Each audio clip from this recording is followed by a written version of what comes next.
Let's move to the questions and see where this path difference technique actually helps us to figure out quickly whether this is going to be constructive or destructive interference. Let's try to do that. So the method of this, in this question, it tells us that there is the distance is mentioned. Generally, it will be given to you. The wavelength is not mentioned. He's going to ask you what the wavelength is. So which one of them is going to be the wavelength of the situation? And he says that the displacement at z is 0. If the oscillation amplitude of oscillation is 0, it means that there must be destructive interference at this point, which means that they are going to be at least 0.5 factor different from one another. Now, how to calculate the path difference? So you take the wavelength of source 1, subtract it from source 2, and then you see whether it's going to be an integer or a factor of 0.5. But unfortunately, we don't have the wavelength in this question. The wavelength is actually given in the answers.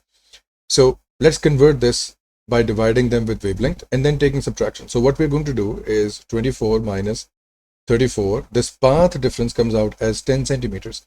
So the difference between them is 10 centimeters. Now we're going to divide this number with the respective options of wavelengths and see which one gives us the exact 0.5 answer. Okay. So let's see. So first, if we divide 10 with 2, we get 5 wavelengths of difference. This is a full integer. This is going to be constructive interference. If I divide 10 with 3, I get 3.33. Now notice that this is a 0.3 factor. It should have been 0.5. If I'm looking for destructive interference, this will also be categorized as constructive interference. Anything other than 0.5 will be constructive. Now when I divide 10 with 4, I get my number, which is 2.5, which means this is a factor of 0.5. So this will be my destructive interference case. But let's, for the sake of example, 10 by 6 gives me an answer of 1.67. This is again constructive interference. Anything other than 0.5, constructive interference. But let's visualize what this actually means, what this 4 centimeter means. So 4 centimeter means that this wavelength is actually 4. And in 24 centimeters, how many wavelengths can we make? So 24 divided by 4 gives me an answer of 6 wavelengths. It means that there will be 6 wavelengths from this point. So 1, 2, 3, 4, 5, and 6 reaching this point. And on the other hand, if we visualize this 34, so let's divide 34 with 4, we get an answer of 8.5. Now this is a first indication this is destructive interference. But of course, we have to take the difference. So if you take a subtraction of 6 and 8.5, you'll get 2.5 wavelength, which is our answer because of the 4. But what does the 8.5 wavelength look like? So there will be 8 waves. So 1, 2, 3, 4, 5, 6, 7, 8 complete wave. And then notice that the 0.5, because this is a complete wavelength. So this last section is actually lambda by 2 and the first section is lambda by 2. So this last section is actually a crest. But for the first wave that we made, that was actually a trough. So trough is meeting with crest, which is going to produce a destructive interference. I'm only going to discuss this MCQ in detail. Otherwise, it is quite understood that this is actually destructive interference with the idea that I've already explained in this video. Now, let's move to this point. He says that there is a phase difference between them as 180 degrees. The wavelength is 2 centimeters. Will there be an amplitude over here at point P or not? Will there be constructive or destructive interference? This is what we figured out. But let's first try to take the path difference method. Now, we take the path difference method. So we subtract 13 with 5. We get, when you do this, so 13, it's 8. And 8 divided by 2 centimeters, which is our wavelength, comes out as 4 lambda, which means that there is a difference of 4 wavelengths between them. You see, 5 divided by 2, which is our wavelength, and 13 divided by 2 gives me the answer. 5 divided by 2 is going to be 2.5 wavelengths, and 13 divided by 2 is going to be 6.5 wavelengths, 6.5 lambda. Now, when you take the difference of 6.5 wavelengths minus 2.5 wavelengths, you get the same answer, which is 4 lambda, which we've already calculated. So, according to me, this should be constructive interference because there is no factor of 0.5 available. But now, the second information actually comes into play, which is the difference of 180 degrees. What does that mean? It means that if source 1 starts from a crest, source 2 starts from a trough. So when you complete these waves, we need to make 2.5 waves. So 1, 2, and then 2.5. Apologies for extending this. So these are 2.5 waves. So it ends with a crest. But if we have to make the wave of this one, which is 6.5 wavelengths, so this would have started from trough because it has to be opposite to the first source. So 1, 2, 3, 4, 5, and then 6, and then 6.5. It brings a trough at the end. One is bringing crest, the other is bringing a trough. Now crest and trough are going to produce zero oscillation. So this is going to come out as 0 because they were 180 out of phase. If they were not out of phase, then this would also have started from a crest. This was also started from a crest, and this would have produced a constructive interference. Okay, all right. This is a P2 question, a simpler one. He says that the wavelength is 1.6. These are the distances relative from the point P.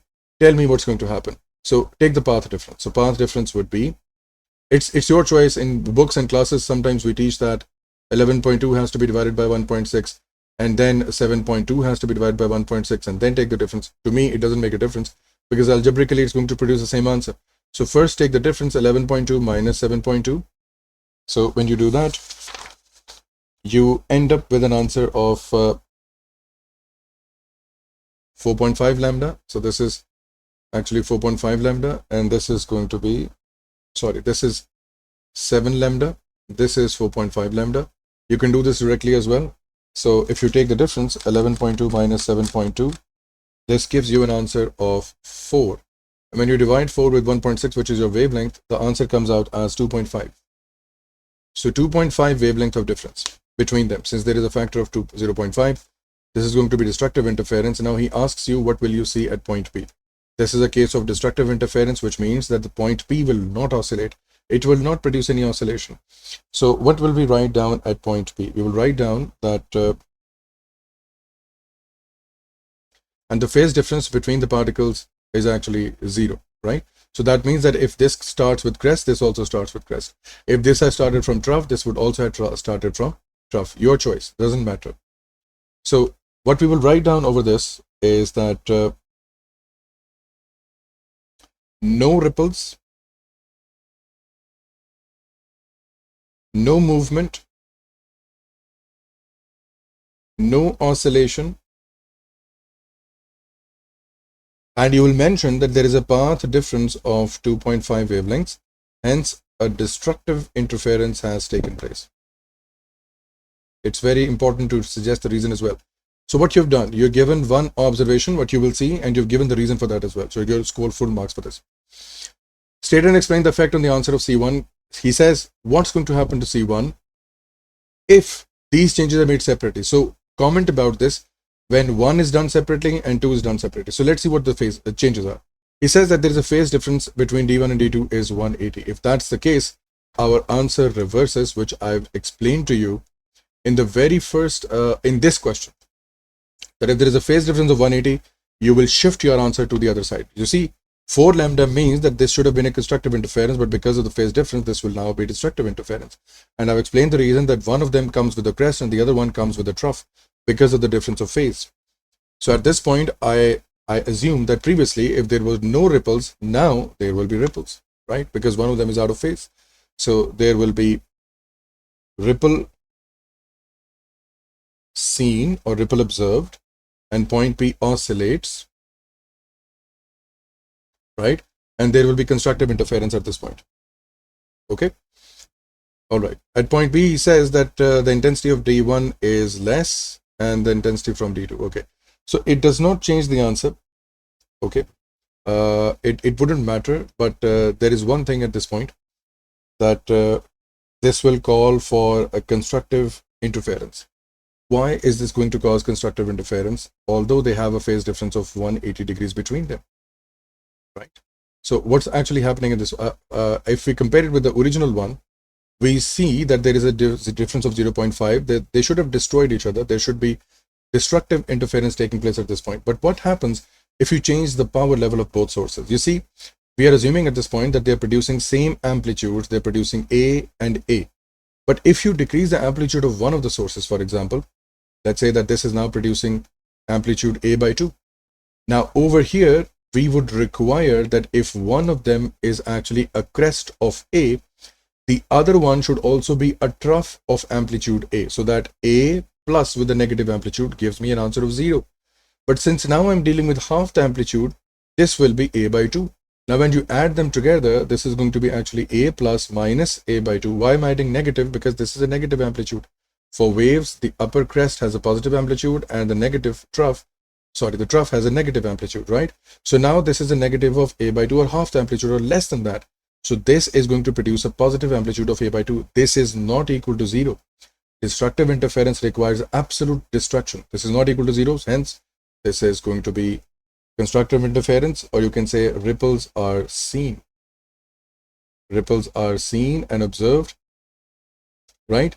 And the waves do not cancel out each other. All right. So I hope that mathematics is clear for this. Again, this is one example. We want to find out what's going to happen at x. The method is very simple. What you can do is simply take the difference of 2.02 minus 1.840 and then divide this with 6 centimeters, which is given. Please be advised, this is in meters, this is in 6 centimeters. Please convert this into meters. Okay. So once you do that, you will get the answers as very simply. So 2.02 minus 1.840, divide this with 6e minus 2, we get 3 lambda. 3 lambda, this is a whole number. So what's going to happen here? Constructive interference, right? Okay. Then we move to a double slit experiment in terms of these theoretical questions. What he's expecting from you to apply the equation ax equals to lambda x theoretically. So he says what we can do for the two slit experiment if we want to increase the fringe spacing. Now, fringe spacing was actually on the screen, which was the variable x. In our understanding, this is a, this is d, this is x, and the wavelength is given. So let's change the formula according to the variable. This is going to be ax equals to lambda d. He wants to confirm, he wants to say that you want to change x. So let's make x the formula subject and divide this with a. And now let's replace the variable that is given in the question so that we don't get confused. So x is equal to, lambda stays as it is, and in place of d, I'm going to write r, and in place of a, I'm going to write down q. Now let's discuss the options. So I want to increase the separation. So before I start the question, for the sake of understanding what we can do, to increase x, they are directly proportional. I can increase r, I can increase lambda, or I can decrease q. These are the things that I could have done. But let's see what he's asking me to do. He says, decrease the distance p. So it does not matter. It wouldn't matter because we are only expecting wavefronts to come in parallel and then become circular as a result and produce an interference pattern. Decreasing the distance q. Now, if I see q, yes, decreasing q will increase x because they're inversely proportional. This is my answer, but let's move on. Decreasing the distance r. Now, if I decrease r, it decreases the x. This is not what is required for the question or required by the answer. Just a moment.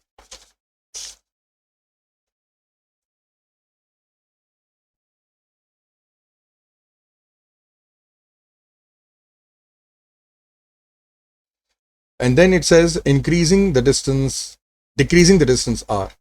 Now, if I decrease r, x is going to decrease. I cannot accept this. Now, decreasing the wavelength of light. Now, this is tricky, right? No, not tricky. It's straightforward. Decreasing the wavelength. This is going to be lambda. Lambda decreases, x decreases. So there's only one option in which I can see that x is increasing, and that is option B. Right? This is how you tackle this question. Okay. Let's move on to the next question. This is so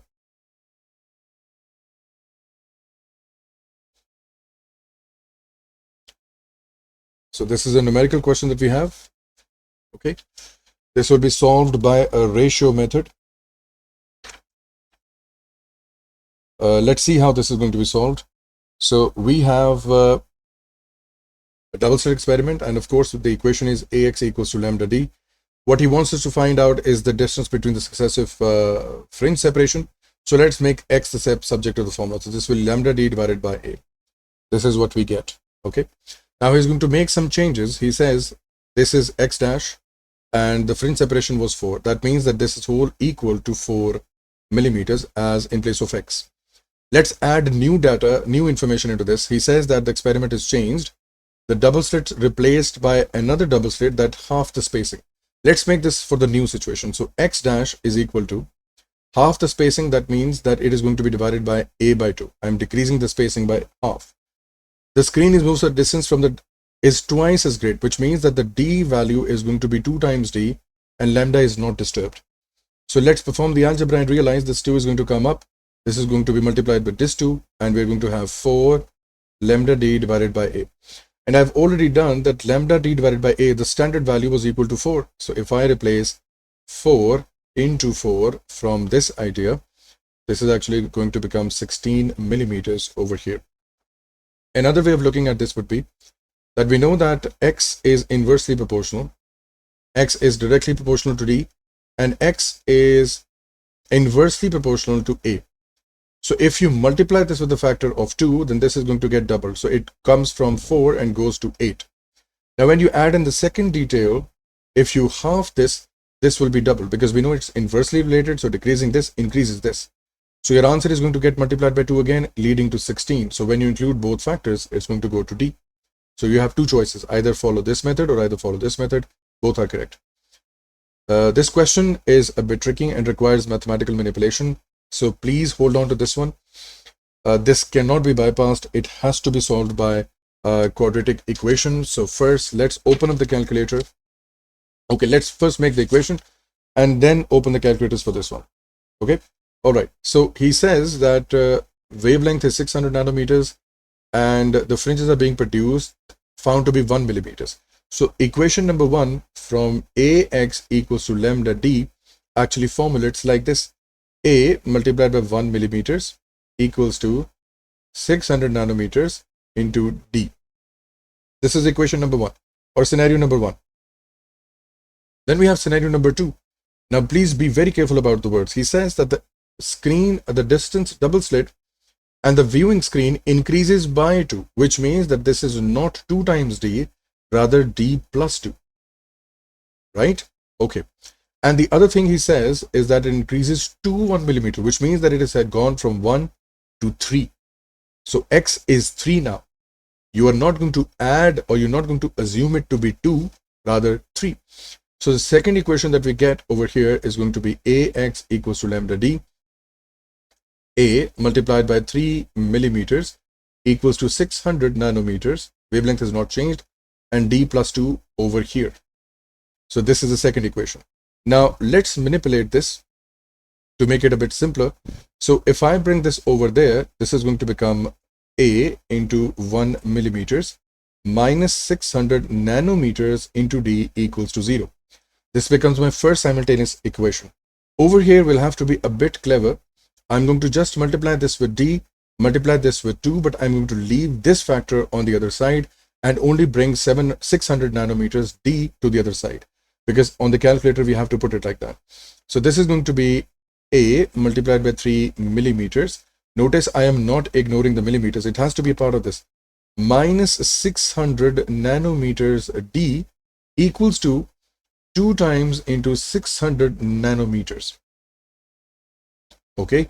Now I'm going to put this into the calculator and I'm going to show you how to do this and get the answers with the help of the calculator. You're going to get two answers. First, you're going to get a, then you're going to get d. Let's try to do that. Just hold on. So I hope that you can see the calculator. By the way, this is also available on the older models as well. The calculator has to be 570 or 991. Be careful. So we go to mode, we come down and we go to equations. This is part A. We press equals to, he says, whether it's a polynomial or a simultaneous equation, we press 1 because simultaneous. We have two unknowns, a and d over here. So we're going to go towards 2 only. So this is how you solve a simultaneous equation. Now be advised that the first value that we have over here is 1 millimeter. Okay. So wherever you choose as x will be dealt as a and whatever you choose as second variable will be dealt as d. So don't ignore the millimeters. So put it as it is 1 e minus 3, 1 millimeters. And also don't ignore the negative sign for the second one, which is minus 600. So I will place minus 600 power minus 9 because this is nanometers equals to, and then we come to the other side of the equation. This is 0. right? So I press 0 and I tell it that it's going to be 0. Don't ignore this. And now I put the second equation. Now I have 3 millimeters over here. So I'm going to put in 3e minus 3 equals to, then I have negative 600 nanometers. So I'm going to put in minus 600 e minus 9 equals to, and on the other side we have 2 multiplied by 600. So I'm just going to be careful by putting brackets. I'm not going to put in the multiplication sign into minus 9. Okay, now notice it has a plus sign, so I'm going to leave it as it is. It's going to be plus. Now when I press equals to, it will solve it for me. So the first answer that I get is actually 6 raised to power minus 4. 6 into 10 raised to power minus 4 meters. And let's press equals to again. The y is my second answer. So at this point, I have 1 meters as my answer. Now, if you look at this closely, if I go back from mode to 1, if I write down 6 power minus 4 on the calculator, and if I take shift E and G, this becomes 0.6. Be advised, this becomes 0.6 minus 3. So this is going to be 0.6 into 10 raised to power minus 3 meters. And this is evident over here as 0.6 millimeters. So option B is our answer. Okay, so don't worry about this one. I know it takes a lot of time, and this should not have been given in as an MCQ at least, but it is. We can't do anything about this. But it tells you that if you encounter such a situation, be aware of the situation and don't worry and don't hesitate to use the calculator for the quadratic equation. Okay, all right, moving on. It's a double slit experiment, and since he's doing the experiment with the microwave, it means that microwaves are also going to do the same thing. He's doing this with loudspeakers. Loudspeaker, of course, sound, light, water, you name it, every wave observes interference. He says, how may the distance between the louds and regions be reduced? He says that he wants to reduce the distance between the loud and loud, which is the fringe separation. So we make the equation as ax equals to lambda d. X has to be bothered, it has to be changed. So lambda d divided by a. Luckily, this is a already for us, and this is small d. Let's replace that over here. So x is equal to lambda small d over a. It makes it easy for the discussion at least. Decreasing the distance between a. Now, what we want to do, we want to decrease this. So option A suggests that decreasing it between a. So if I decrease a, it will cause x to increase. So I can't choose this option. So this is rejected. Let's go to option D. Increase distance d. Most definitely, if I increase this will increase x. I cannot choose this. So both options are rejected. Option C is in changing the frequency. Now, frequency is not given to me, but a frequency's representative, which is lambda, is given to me. But we'll get to that later. The power of the output. So even if you change the power, it's going to make this loud even louder, quieter even quieter, loud even louder. It doesn't change the distance between them. So by elimination, C looks to be the option. But how to understand this? You see, V is equal to F lambda, and lambda is equal to V by F. So if you replace this in this equation, what do you get? You get x equals to V small d divided by F into A. We wanted to decrease the distance. He says increase the frequency. So most definitely, if I increase this will decrease because there is an inverse relationship. Okay, so don't worry about the frequency as well. This is one of the most common questions. You can say very, very popular questions among past papers as well. What we're going to do that, because there are two options that are going to create problem for you. So he says that they're going to be actually at the center, it produces a loud sound, or you can say since it's a microwave, it's going to produce a loud signal or a large signal from the microwave detector. When he moves to X, it says that there is actually a quiet signal. If there is a quiet signal, that gives me the hint that this is destructive interference, which means that the waves coming from this source and the wave coming from the other source have a difference of 0.5 wavelength among them. I know this now, right, this point, but says since this is actually from the center, we know at the center there's a 0 lambda. The very first time we encounter the dark band is going to be 0.5 lambda. The very first time we encounter actually the loud band again is going to be 1 lambda, the path difference. So I know for a fact that this is actually 0.5. So the difference should be 0.5. By this method, by this time, I am going to quickly cancel option A and option C because they're showing a path difference of lambda. But how do I choose between B and D? You see, this understanding and this misconception that OX is actually lambda by 2 or this distance is actually lambda by 2, this is wrong. Why? Because what if you move the screen closer? If you come at this point, this distance actually decreases, because when the screen is placed further, this is at a larger height than this one, but the difference is still lambda by 2. What about this one? So this lambda by 2 only represents the path difference. It's not the distance from the center. This is a misconception, right? So OX, or this distance, could not have been lambda by 2. Only the distance from the sources, let's say, only the distance from the sources could have done that, not in the middle. You see, if you move the screen at this point, you bring it closer and closer, you can see that the distance where they meet is going to decrease as well. It's changing. So this distance cannot be equal to lambda by 2, rather their path difference. What is that path difference? When both waves actually complete their journey at this point, that is going to make the difference at this point as lambda by 2, which means one will be crest and the other is a trough, creating a destructive interference. Okay, so this can only be S1 up to X minus S2 up to X. So from this to this, from this to this. If I take the difference of them, that will be lambda by 2, which is option D. That is why we're rejecting B, because this option fails, this assumption fails. If we start bringing the scene closer, the distance is going to get smaller and smaller, which is going to get null.